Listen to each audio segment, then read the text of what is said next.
দেশের উন্নতি করা একদম সহজ। এর জন্য কিছু নিয়ম তৈরি করতে হবে। নিয়মগুলো আমাদের সাধারণ জনগণের জন্য না, আমাদের সাধারণ জনগণের জন্য তা হাজার হাজার নিয়ম আছে। নিয়ম নাই শুধু এমপি মন্ত্রীর জন্য, তাদের জন্য কিছু নিয়ম তৈরি করার দরকার। যেমন বাংলাদেশে যদি এমপি মন্ত্রী হয়, তার জন্য কিছু আইন থাকবে।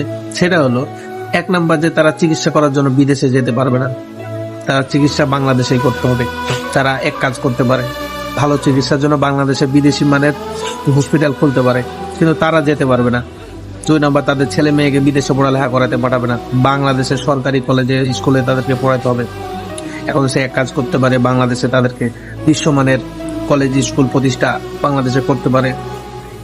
তারপরে আরেকটা কাজ করতে হবে, সেটা হলো কোনো বাংলাদেশি এমপি মন্ত্রী বিদেশে ব্যাংকে অ্যাকাউন্ট খুলতে পারবে না। সে যত টাকা পয়সা সবকিছু বাংলাদেশ ব্যাংকে, বাংলাদেশের যে কোনো ব্যাংকে রাখতে পারে, বিদেশে কোনো ব্যাংকে টাকা অ্যাকাউন্ট খুলতে পারবে না, টাকা রাখতে পারবে না। তারপরে আর একটা নিয়ম করতে হবে, যে কোনো বাংলাদেশের মন্ত্রী বিদেশে নাগরিক হতে পারবে না, তাকে বাংলাদেশি নাগরিক হতে হবে এবং আজীবন থাকতে হবে। এই নিয়মগুলো যদি কেউ মানতে পারে, তাহলে তাকে বাংলাদেশের মন্ত্রী পদে মনোনয়ন দেওয়া হবে বা তাকে নিয়োগ করা হবে, তাছাড়া দেওয়া যাবে না। মানে আপনার কাছে টাকা পয়সা আছে, সুবিধা আছে, সবকিছু, আপনি হাই ফ্যাসিলিটি নিয়ে চলে যাচ্ছেন, বিদেশে ট্রিটমেন্ট করাচ্ছেন, বিদেশে পড়ালেখা করাচ্ছেন, কিছু হলে আপনি দেশ ছেড়ে বিদেশে চলে যাচ্ছেন। আর আমাদের সাধারণ জনগণের কি হবে? আমাদেরকে নিয়ে মাথা ব্যথা নাই।